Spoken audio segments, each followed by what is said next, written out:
할렐루야. 우리 옆 사람과 인사하겠습니다. 예수님의 이름으로 사랑하고 축복합니다.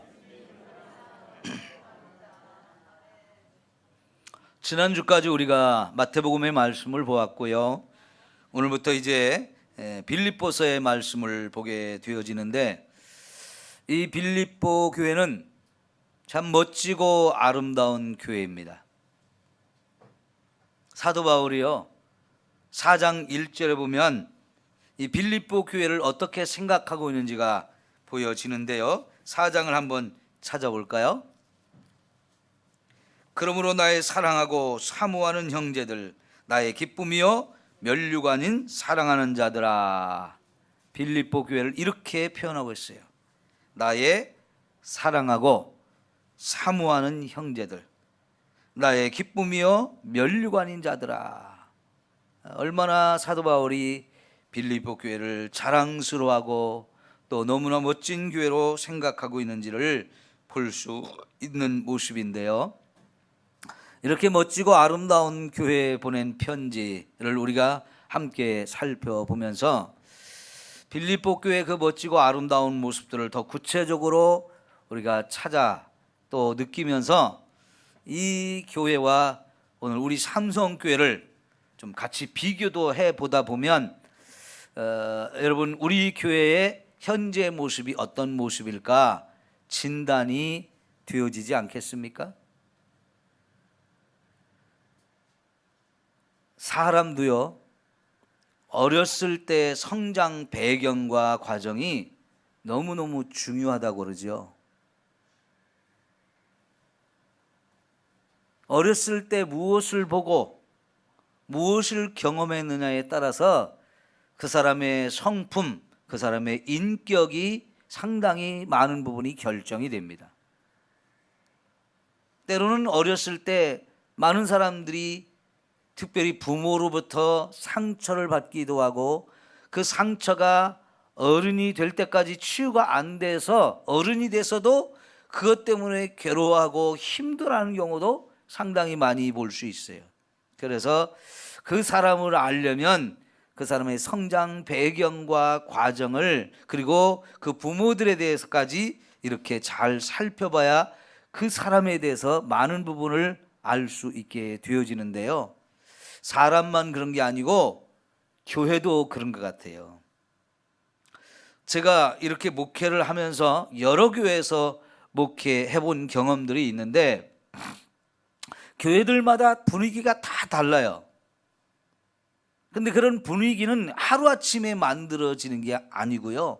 그 교회가 처음 누구에 의해서 개척이 되어졌는가, 어떤 사람들이 처음 교회를 개척하고 처음부터 그 교회의 시작이 어떠했는가 하는 것들이 결국은 나중까지 그 교회의 모습을 결정하게 되는 것을 우리가 확인해 볼 수 있는데요.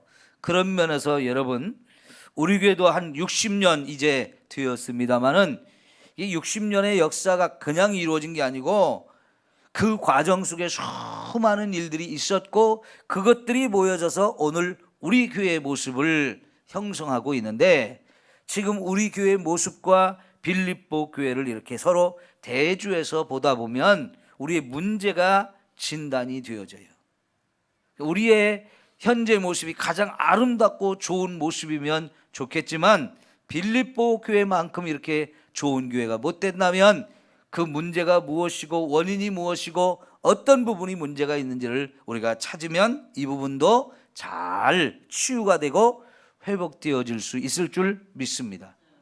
우리 교회 안에도 상처가 있을 수 있고요, 어려움 속에서 나름대로 뭔가 굴곡진 부분들이 분명히 있을 텐데, 그런 부분까지 다 치유되고 변화되어진다면 정말 멋지고 아름다운 교회가 분명히 되어질 줄 믿습니다.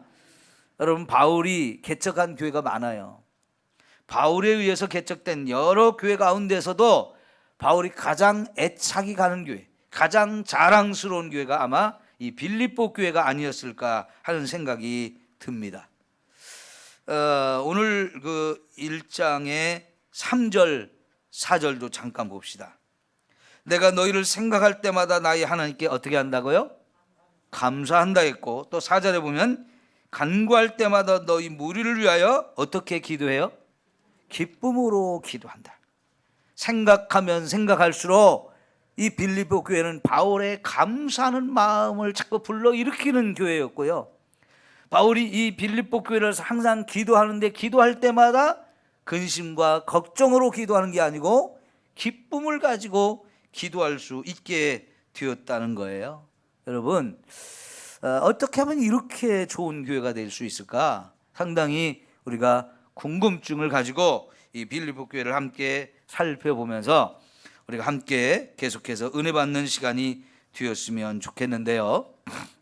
우선 빌립보 교회가 개척되어지던 당시 상황들을 좀 우리가 생각해 봐야 되는데요. 그러면 이제 사도행전에 돌아가서 바울의 2차 전도 여행하던 당시에 어떤 특별한 사건이 있었던 것을 우리가 확인할 수 있었는데요. 여러분, 바울은 터키 지역에 1차 전도를 나갔고요.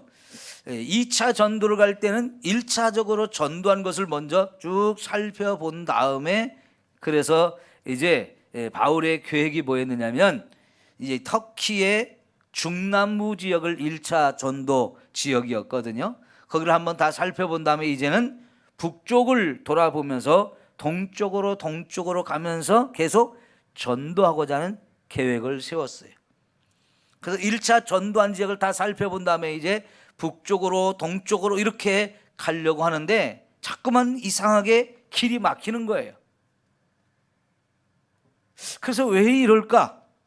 왜 이렇게 길이 막히고 안 되어질까? 라고 이렇게 기도하는 가운데 하루는 저녁에 기도하고 잠을 자는데 환상을 보게 되었어요. 그 환상이 뭐였습니까? 마게도냐 사람이 꿈속에서 나타나가지고 자꾸 손짓을 하면서 와가지고 우리 좀 도와주십시오 라고 하는 이런 음성을 듣게 되어진 거예요. 그래서 깨어가지고 이게 도대체 무슨 이 꿈일까? 무슨 환상일까? 하고 기도하는 중에 이것이 하나님의 부르심이구나 하는 것을 깨닫게 되었어요. 근데 말씀드린 대로 바울이 지금 첫 번째 전도 지역은 터키라고 그랬어요. 터키는 지금도 아시아에 속한 곳입니다. 그런데 그 터키의 서쪽 바다를 조금만 넘어가면 거기가 유럽이라고 하는 곳이 새롭게 시작되어지는데 그 첫 부분이 마게도냐라고 하는 곳이에요. 마게도냐. 그러니까 이 마게도냐는 이 아시아에 있는 바울을 유럽으로 부르는 하나님의 초청이었고요. 거기에 있는 영혼들을 와서 복음을 전해서 구원해 달라고 하는 하나님의 부르심이었던 겁니다. 여러분, 역사를 연구하는 사람들은 이때 역사의 큰 방향이 결정되어졌다라고 얘기를 해요. 만약 사도 바울의 원래 계획대로 바울이 터키의 북쪽을 가서 전도하고 계속 동쪽으로 갔다고 하면 인류의 역사는 지금과는 전혀 다른 양상으로 발전했을 거라고 이야기를 합니다. 그런데 하나님께서 바울의 환상 중에 나타나서 바울의 발걸음을 서쪽을 향하게 해가지고 유럽으로 복음이 들어가게 했는데 이것이 역사의 아주 큰 방향을 결정한 사건이었다라고 이야기를 합니다. 왜냐하면 인류의 역사를 연구한 사람들이 보니까요, 복음이 들어가는 곳마다 놀라운 변화가 일어났어요. 어마어마한 발전이 일어났어요. 하나님의 구원의 역사가 거기에 일어나고 그 구원받은 사람들이 이 땅에 하나님 나라를 세워가려고 노력하고 힘쓰다 보니까 복음이 들어간 곳은 놀라운 변화가 놀랍게 일어나고 그리고 많은 발전과 부흥과 성장의 역사가 다양한 면에서 일어났던 것을 확인하면서 만약 이때 복음이 유럽으로 가지 않고 동쪽으로 해서 아시아로 계속 왔다면 인류의 역사는 지금과는 전혀 다른 방향으로 흘러갔을 것이라고 얘기를 합니다. 그런데 이 이야기가요, 이 터키로부터 한참 동쪽에 있는 우리 입장에서는 이게 더 절실하게 느껴지는 거예요. 만약 그때 사도 바울이 가고자 하는 대로 하나님께서 그래 네가 가고자 하는 대로 동쪽으로 가면서 복음을 전하라 그랬으면요, 우리나라도 복음화가 훨씬 더 많이 일찍 왔었을 것이고, 사우디아라비아와 이 중동 지역을 휩쓸어버린 이 이슬람이라고 하는 종교도 생기지 않았을 가능성이 그만큼 높아지는 거고요, 인류의 역사가 완전히 달라졌을 것이라는 생각을 해보면 이게 참 아쉬운 거예요. 그러나 하나님의 계획과 뜻은 이렇게 복음을 서쪽으로 가게 하셨는데요, 사도 바울은 이것이 하나님의 부르심이다, 하나님이 나를 지금 인도하시려고 하는 방향이 동쪽이 아니고 서쪽이다라는 사실을 인식하면서 동쪽으로 가던 발걸음을 돌려서 서쪽으로 이제 배를 타고 바다를 건너서 유럽으로 가게 되어서 그 유럽에 첫 발을 내어 디딛고 거기서 복음 전도를 하고 하나님의 구원의 역사를 이루게 시작했던 것을 볼 수 있는 겁니다. 여러분, 저와 여러분이 이제 하나님을 믿는 사람으로서 한 사람 한 사람 모두가 이 하나님의 부르심을 따라 살아야 하는 것입니다. 교회도 마찬가지예요. 교회가 세워지고 그 교회를 어떻게 인도해 가시느냐, 그건 하나님이 하시는 일이에요. 왜냐하면 교회는 하나님이 세우시는 것이고 하나님의 몸이 바로 교회이기 때문에 하나님께서 그 교회를 인도하시는데, 교회도 역시 사람의 생각과 뜻을 따라 움직여지는 게 아니고 하나님의 생각과 뜻을 따라서 모든 것이 운행되어져야 할 줄 믿습니다. 이 하나님의 부르심의 목적이 뭡니까? 유럽에 가서 복음을 전하고 거기 죽어가는 영혼들을 살리라고 하는 것이 하나님의 부르심의 목적이었죠. 여러분, 저와 여러분도 이런 하나님의 부르심을 따라서 우리 주변을 살펴보면서 하나님께서 나를 지금 누구에게 보내시는가, 어떤 사람에게 복음을 전하게 하시는가, 이걸 자꾸 살펴보면서 하나님이 내 마음을 움직여서 자꾸 보게 하는 사람, 내 발걸음과 마음이 자꾸 향하는 사람, 그 사람이 누구인지를 살펴가지고 그들에게 가서 믿음을 가지고 담대하게 복음을 전해야 할 줄 믿습니다. 그럴 때 하나님이 저와 여러분을 사용하시고요, 저와 여러분의 삶, 저와 여러분의 인생 전체를 사용하셔서 많은 영혼을 구원하고 하나님의 교회를 세워가는 이렇게 아름답고 귀한 역사를 이루어가게 하실 줄 믿습니다. 우리가 이 땅을 살아가면서요, 무엇을 위해 살 것이냐 굉장히 중요하거든요. 근데 하나님을 위해서 내 인생이 쓰임받는다, 하나님이 나를 통해서 하나님의 계획과 뜻을 이루어가는 도구로 사용하신다, 이게 얼마나 멋지고 아름다운 인생이 되는 겁니까? 더구나 그것이 죽어가는 영혼을 구원하는 일에 나 같은 사람을 사용한다는 것은 너무나 감격스러운 일이에요. 성도 여러분, 매일매일 하나님의 이 부르심의 음성이 저와 여러분에게 들려지기를 축원합니다. 그리고 그렇게 하나님의 부르심이 있을 때 저와 여러분 거기에 바로바로 순종한다고 하면 하나님이 저와 여러분을 통해서 많은 영혼을 구원하고 하나님의 아름다운 역사를 이루어가게 하실 줄 믿습니다.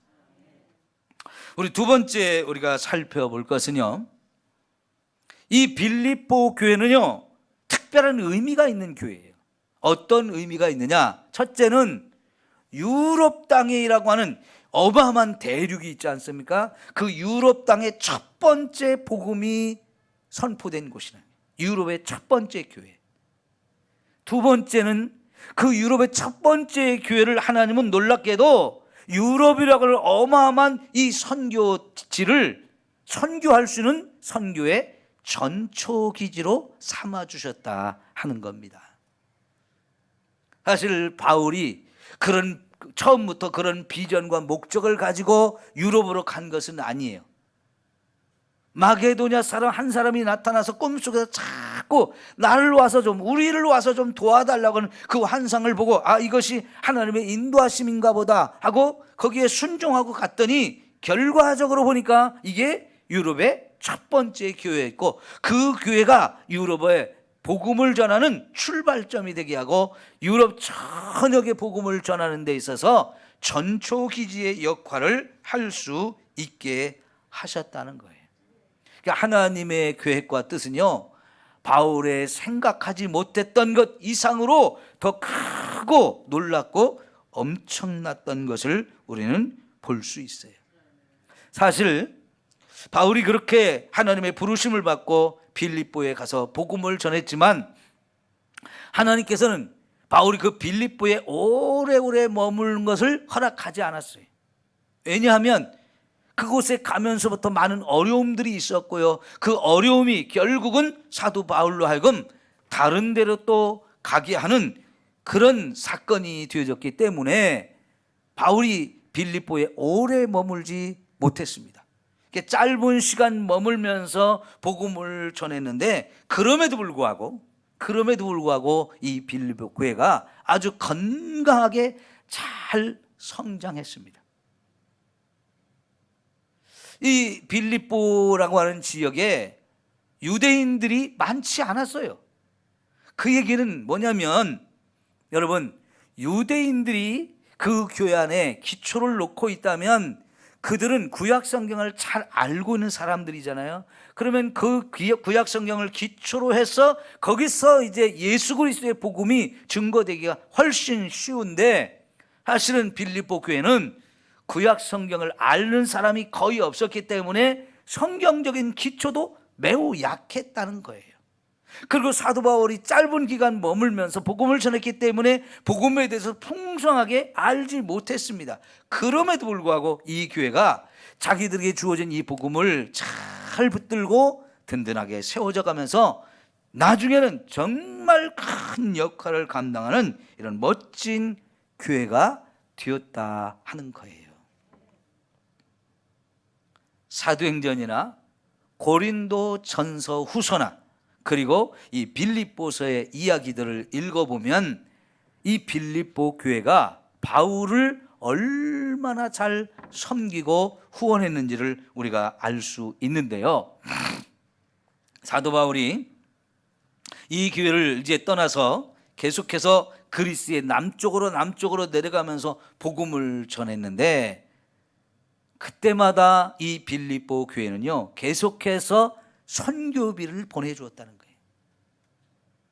사실 바울이 전도를 나가면서 선교를 나가면서 처음 파송했던 안디옥 교회가 후원해 주기도 했지만 그거 가지고는 사실 많이 부족했죠. 왜냐하면 계속해서 다른 데로 이동도 해야 됐고 가면 거기서 머물면서 먹고 자고 하면서 이렇게 선교를 해야 되는데 거기에 상당히 물질이 필요한데 그 물질을 빌립보 교회가 처음부터 지원하는 일을 했다는 거예요.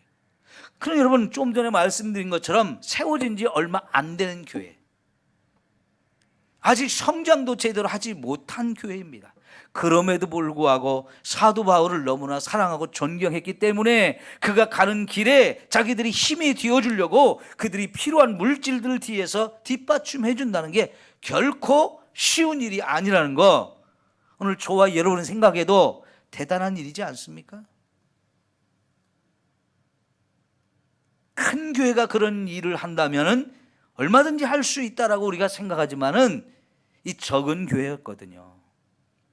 그런 적은 교회가 처음부터 선교의 비전을 품고 선교사로 나가는 사도 바울을 뒤에서 이렇게 후원해 준다는 것은 결코 쉬운 일이 아니었는데요, 그렇게 시작한 후원이 얼마 하다가 멈춘 게 아니고요, 지금 바울이 빌립보 교회에 편지를 보내고 있는 이 시기는 그래도 많은 시간이 흘러간 때인데요, 그때까지 계속해서 선교에 후원을 해 주었다는 거예요.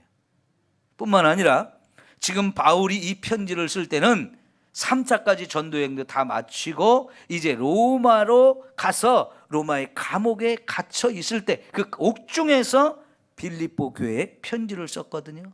그런데 이때는요 선교비만 보낸 게 아니고 빌립보 교회 성도들 가운데서 한 사람을 선택해서 이 사람한테 부탁하면서 당신이 로마까지 가서 거기서 옥중 생활을 하고 있는 사도 바울을 옥바라지 좀 잘 해줘라 하면서 사람을 보내고 물질을 보내서 사도 바울을 계속 섬기게 해주었다는 거죠. 그러니까 바울이 여러 교회를 개척하고 여러 지역을 다니면서 선교했지만 이런 교회 드물어요. 그러니까 이 바울과 빌립보 교회가 첫사랑으로 이렇게 연결이 되어져 가지고 그 아름다운 관계를 계속하며 유지할 수 있었다는 거, 이게 참 놀라운 일입니다. 근데 이게 결국은 유럽의 선교를 위한 전초기지의 역할을 감당하고 있다는 것을 볼 수 있는 거예요. 근데 이런 사명 감당한다는 게 결코 쉬운 일이 아니죠. 그러니까 여러분, 우리가 초대교회 여러 교회들 가운데 첫 번째 교회가 예루살렘 교회지만 요즘에 여기저기 교회를 새롭게 세울 때마다 교회 이름을 짓는 걸 보면 사람들의 생각을 알 수 있는데요, 예루살렘 교회라고 이름을 지은 교회가 우리 주변에 있나요? 별로 없어요. 그런데 여러분, 안디옥 교회라고 이름을 지은 교회는 여러분 많이 들어봤죠? 그죠? 왜 안디옥 교회 이름을 그렇게 사람들이 좋아하고 자기들이 교회를 개척할 때 교회 이름을 안디옥 교회라고 지을까요? 그것은 그 안디옥 교회가 예루살렘 교회보다는 나중에 세워진 교회이지만은 이 안디옥 교회가 세계 선교의 첫 번째 시작을 했던 교회일 뿐만 아니라 계속해서 선교사들을 보내고 또 선교사를 계속 파송하면서 후원을 해주는 아주 멋진 교회였고, 멋진 교회로 계속해서 성장해 나갔기 때문에 우리는 안디옥 교회를 닮고 싶다, 안디옥 교회 같은 역할을 하고 싶다 해서 그 교회 이름을 짓는 거였어요. 안디옥 교회는 세계 선교의 출발점이었고 세계 선교를 위한 전초기지 역할을 했던 것을 볼 수 있는 거예요. 여러분, 제주도에 우리 해군 기지가 하나 생겼거든요. 근데 거기에 해군 기지 강정마을이라고 하는 곳에 해군 부대를 창설할 때 얼마나 많은 사람들이 반대를 했습니까? 제주도를 평화의 섬으로 만들었으면 좋은데 군대가 들어간다, 그리고 그렇게 거기다 군대를 만들려고 하니까 그 군사 시설을 만들려고 하니까 공사를 하면서 환경을 많이 파괴시킨다면서 제주도의 해군기지 건설을 굉장히 많이 반대를 했었어요. 그런데 여러분, 지금은 몇 년이 지나고 나서 이렇게 보니까 제주도의 해군기지가 얼마나 중요한 곳인지를 우리가 새롭게 느끼게 됩니다. 보십시오. 지금 중국이 막 커지면서 중국과 미국이 대립을 많이 하게 되고 중국이 힘이 세지니까 대만을 자기 땅이라고 하면서 이제 대만은 중국과 통일을 시킨다면서 자꾸 대만을 흡수하려고 하는 이런 전략을 쓰잖아요. 그럴 때 미국은 대만을 자유진영 쪽에 남겨두려고 대만 편에 뒤에서 밀어주면서 대만이 중국에 편입되면 안 된다고 이렇게 자꾸 대립을 벌이면서 미국 편에 일본과 호주와 캐나다, 이런 인도, 이런 나라를 끌어들여서 중국하고 자꾸 대립하는 이런 상황에 있잖아요. 자, 이런 일이 벌어질 때 제일 중요한 게 해군력이에요. 해군력. 그럴 때 여러분, 이 제주도에 우리의 해군 기지가 있다는 것은 정말 이 지금 지정학적인 위치에서 엄청난 역할을 감당하는 너무너무 좋은 곳이 되어졌거든요. 바로 이게 전초기지거든요. 그것처럼 여러분, 복음이 세계를 향해서 나갈 때 그 출발점, 그리고 사람들을 계속 거기서 파송해서 그 전초기지의 역할을 감당하는 교회가 된다는 것은 너무나 중요한 건데, 빌립보 교회가 유럽을 위한 전체 선교를 위한 전초기지로서 쓰임을 받고 있다. 이게 정말 특별한 의미가 있는 거거든요. 성도 여러분, 우리 삼성교회가 지금 여기 군산에 있다고 해서 이 군산만 우리 가슴에 품어서는 안 돼요. 하나님의 계획과 뜻은 이 군산을 넘어서 세계를 향해서 뻗어나가기를 원하시는 줄 믿습니다. 얼마든지 하나님께서 저와 여러분을 다른 곳으로 복음을 전하러 가는 이런 일꾼과 그런 것을 후원하는 전초기지로 하나님이 얼마든지 우리 교회를 쓰기를 원하시는 줄 믿습니다. 이런 하나님의 비전과 하나님의 계획을 저와 여러분의 마음속에 품고 그런 일을 감당하는 교회가 되기를 소망합니다. 우리가 그런 꿈을 꿔야 돼요. 우리가 세계 선교의 전초기지 역할을 하는 이런 꿈을 우리가 자꾸 꾸면서 하나님, 우리 삼성교회가 이런 일을 하게 해주세요. 이런 기도를 하면서 그거를 이루어 가려고 저와 여러분이 하나님의 마음과 우리의 마음이 하나가 되어지도록 힘을 합하는 이런 은혜가 있기를 축원합니다. 세 번째 우리가 생각해 볼 것은요, 아까 이제 사람도 성장의 과정과 배경이 너무너무 중요하다고 그랬죠. 교회도 그렇다고 그랬어요. 근데 이 빌립보 교회 처음 출발할 때와 성장의 과정을 살펴보면 많은 어려움과 환란이 있었는데, 감사하게도 빌립보 교회는 그런 많은 어려움과 환란을 잘 이기면서 승리한 교회가 되어졌어요. 사도 바울이 처음 그 지역에 갔을 때, 여러분, 길을 지나가다가 점을 치는 여종이 있는 걸 보았어요. 근데 그 점 치는 여종이 워낙 점을 잘 쳐가지고 사람들이 손님이 많았어요. 그런데 이 점 치는 여종은 여기 말한 대로 종이었단 말이죠. 주인이 따로 있었단 말이에요. 근데 그 주인이 한두 명이 아니고 여러 명이 이 여자를 종으로 삼고 그 여자를 돈벌이로 활용하는데 돈이 많이 벌렸단 말이에요. 근데 이 여자가 사도 바울을 따라다니면서 자꾸 괴롭게 하니까 사도 바울이 더 이상 안 되겠다 싶어가지고 명령했어요. 내가 예수의 이름으로 명하노니 점치는 귀신 떠나가라. 이렇게 명령할 때 그 여자 속에 있던 점치는 귀신이 한순간에 떠나가게 됨으로 인해서 귀신이 떠나가니까 점을 못 치는 거예요. 그러니까 이 여종을 통해서 돈벌이를 하던 사람들이 하루아침에 돈벌이를 못하게 되니까요, 화가 나가지고, 여러분, 이 여종에게서 귀신을 쫓아낸 사도 바울 일행을 나쁜 놈으로 만들어서 고발을 해버렸어요. 죄가 없는데 죄를 억지로 만들어가지고 무고한 죄를 뒤집어서 고발을 했더니 당국 사람들이 고발한 내용을 수사도 안 하고 그냥 고발한 말만 듣고 이 나쁜 놈 하면서 매를 치면서 옥에 그냥 던져버렸는데요. 이게 얼마나 억울한 일입니까? 그런데 여러분, 그날 밤 사도 바울과 실라는 옥중에서 하나님께 찬송하며 기도를 하기 시작했어요. 너무너무 괴롭고 답답하고 속상하고 억울하고 화가 나는 상황인데도 불구하고 바울과 실라는 옥중에서 하나님께 찬송하며 기도했다고요. 그런데 그 찬송과 기도 속에 놀라운 기적이 일어났는데, 하나님이 빌립보 지역에 갑자기 큰 지진을 일으켜가지고 옥터가 다 흔들리면서 옥문이 다 열려버린 거예요. 죄수들을 묶고 있던 모든 사슬이 다 풀어진 거예요.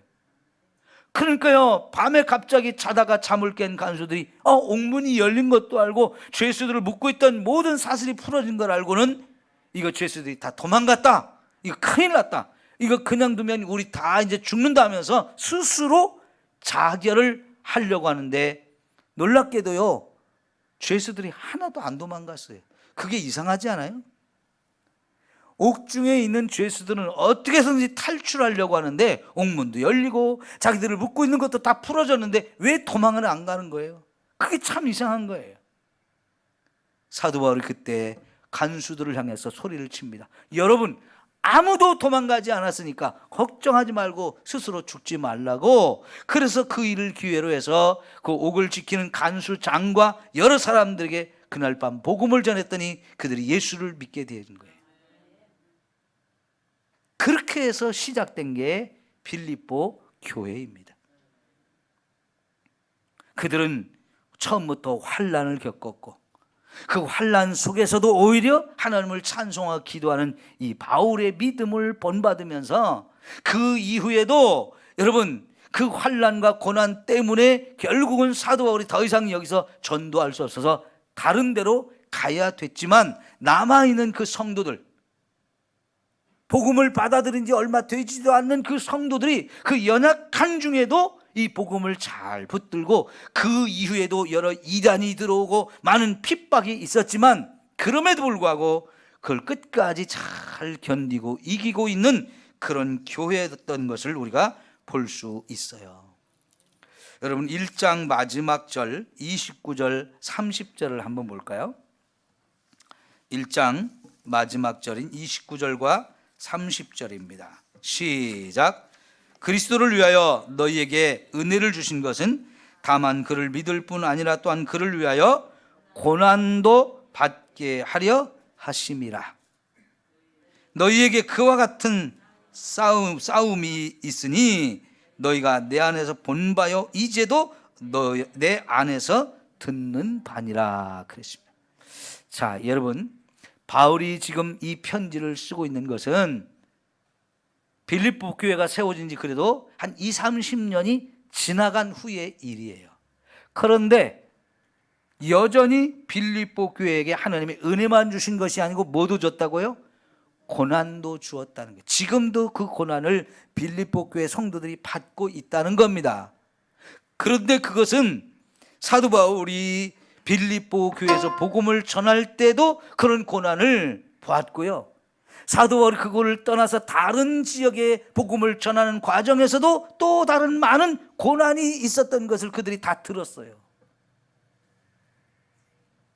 그럼에도 불구하고 고난을 두려워하지 않는 교회, 고난 속에서 이제는 하나님 못 믿겠다고 포기하는 사람이 없고 오히려 그럴수록 더 믿음을 가지고 복음을 붙들고 예수를 바라보면서 계속해서 성장해 가고 있는 이 아름다운 교회가 바로 빌립보 교회였던 것을 우리는 알 수 있는 거예요. 얼마나 기특하고 얼마나 갸륵했겠어요. 그러니 사도 바울이 정이 더 많이 갈 수밖에 없고 사랑을 더 많이 이렇게 품지 않을 수가 없었던 거지요. 여러분, 이 땅의 모든 교회는 결코 쉽게 세워지지 않습니다. 예수님께서 교회를 세울 때 예수님의 피로 값을 주고 저와 여러분 한 사람 한 사람을 사서 세워진 것이 교회라고 말씀하셔요. 피를 값주고 사신 교회. 그래서 교회라는 것이 그냥 쉽게 세워지는 것이 아니라 예수님의 생명을 바치고 예수님이 흘린 피로 세워진 것이 교회라는 거예요. 저도 아까 말씀드린 대로 여러 교회를 돌아보니까요, 교회마다 어려움 없이 세워진 교회는 없고 어려움 없이 성장하는 교회가 없다라는 거죠. 크거나 작거나 오래되거나 이제 세운 지 얼마 안 되거나 모든 교회는 다 어려움이 있는데 감사하게도 하나님의 교회들은 그 고난을 잘 이기더라는 거죠. 그리고 그 고난을 이기며 나갈 때 그 고난의 과정 속에서 하나님이 항상 그들과 함께 해주셨고요, 그 고난을 넉넉히 이길 만한 은혜와 축복을 더 많이 부어줬던 것을 우리는 확인해 볼 수 있는 거예요. 여러분, 삼성교회가 60여 년의 이 역사가 흘러왔는데 결코 쉽게 이루어진 것은 아니죠. 초창기에는 장로님들 말씀을 들어보면 목회자도 없었고 오셨던 목회자도 정식으로 오셨던 게 아니고 미군 부대에 근무하는 목사님이 오후에 와서 잠시 예배를 드려주거나 군산 지역에 있는 교회들에서 부목사님들을 보내서 혹은 전사님을 보내서 잠시 복음을 전하게 하거나 겨우 그러면서 교회가 세월을 보냈던 적들이 꽤 오랜 시간이더라고요. 그러니 여러분, 얼마나 교회가 출발 때부터 어려웠겠습니까? 그럼에도 불구하고 그런 교회를 하나님은 사랑해 주시면서 여기까지 인도해 주셨어요. 그 과정 속에 하나님께서 베푸신 은혜와 사랑이 얼마나 많겠어요. 교회는 그런 간증과 그 하나님의 은혜가 넘쳐남으로 인해서 교회가 세워지는 것이지요. 여러분, 오늘 지금의 입장에서 이 정도 교회면 그래도 괜찮지 하면서 너무 쉽게 생각하지 마시고요, 우리 교회가 오는 과정 속에서도 그 많은 어려움을 함께 감당하면서 그걸 이기고 그걸 교회를 지키고 세우려고 헌신하고 충성했던 많은 사람들의 피와 땀과 눈물을 여러분 기억하셔야 돼요. 그러면서 지금 우리에게 어떤 어려움이 다가온다 할지라도, 또 앞으로 어떤 어려움이 다가온다 할지라도 그 속에서 우리는 교회를 더 사랑하고 하나님의 말씀을 더 붙들고 그 모든 환난과 어려움들을 이길 수 있는 이런 믿음을 가진 사람들이 되어져야 할 것입니다. 그럴 때 하나님이 그 교회를 통해서 더 놀랍고 아름답고 귀한 일들을 이루어 가시는 거죠. 여러분, 이스라엘 백성이 출애굽을 해서 얼마 되지 않아서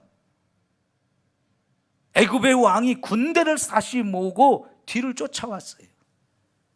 이제 애굽을 떠난 지 얼마 안 됐는데 애굽의 왕이 그냥 보내줄 수 없다 하면서 군대를 어마어마하게 끌고 달려오는데 도망가다 보니까 앞에는 홍해바다가 딱 가로막았네요. 이 진퇴양난이라고 하죠. 모두가 낙심했습니다. 이제 꼼짝없이 우리 다 죽을 수밖에 없다 했는데 하나님이 어떻게 하셨어요? 너희는 가만히 있어라.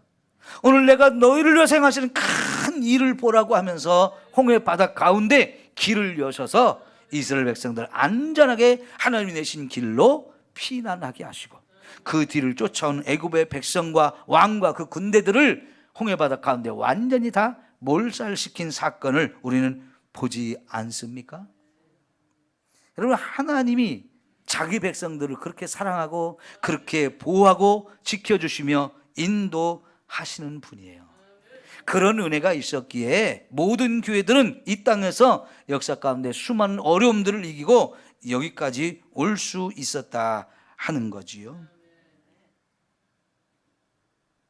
지금이나 또 앞으로도 저와 여러분 이런 하나님의 은혜를 믿어야 합니다. 하나님이 언제나 우리와 함께 하실 것이다.